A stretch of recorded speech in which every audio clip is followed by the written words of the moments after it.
30, 40, 100 tonnalik pritsepli so'ragan akalarimiz uchun tayyor 25-yildagi UzAvto treyler bilan va savmesni ishlangan yangi salafan. Hozirda sotuvda tayyor. Oq va qora ranglari. Hozirda tayyor 3 mosli bo'ladi. Mana hammasi qo'sh balonli sotuvda tayyor. Mana oq rangi ham bor. Qora rangi 100 tonnalik, 80 tonnalik va 70 tonnaliklar. Hozirda sotuvda tayyor. Pritsep, panar, tentovka va tirkalon so'ragan akalarimiz shu. Undan tashqari bizda mashina tashuvchi, avtovozlarimiz, tigachlarimiz ham bor.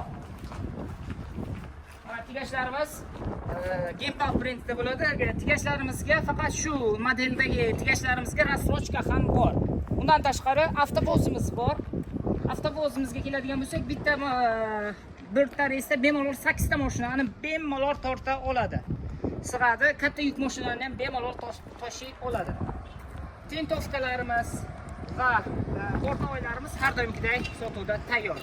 Barchasini nalichi, lizing yoki kredit qilib o'z nomingizga rasmiylashtirishingiz mumkin. Undan tashqari Faf brendi asosidagi 20 kubalik yangi 25-yildagi vodovozimiz ham yetib kelgan. Vodovozimiz qo'shimcha turbo shinaylari, nasoslari, turkovchi, tortuvchi va orqada ham suv sepuvchi va yuqorida ham suv sepuvchi nasoslari, ya'ni shinaylari bor.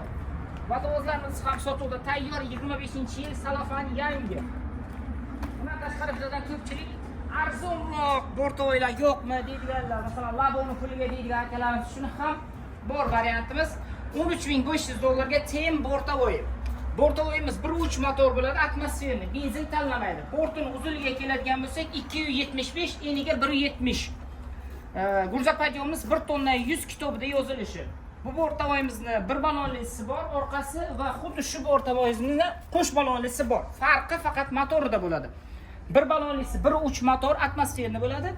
Qo'sh balonlisi 1.5 atmosferni bo'ladi. Gurza podiyomimiz ikkovida ham 1 tonna 100 kitobida yozilishi. Konditsionerlari bo'ladi, benzin tanlamaydi, metan propan qo'ysa bo'ladi. Hammasi hozir sotuvda tayyor. Pritseplarimiz qo'shimcha ma'lumot uchun quyidagi nomerlarga telefon qiling.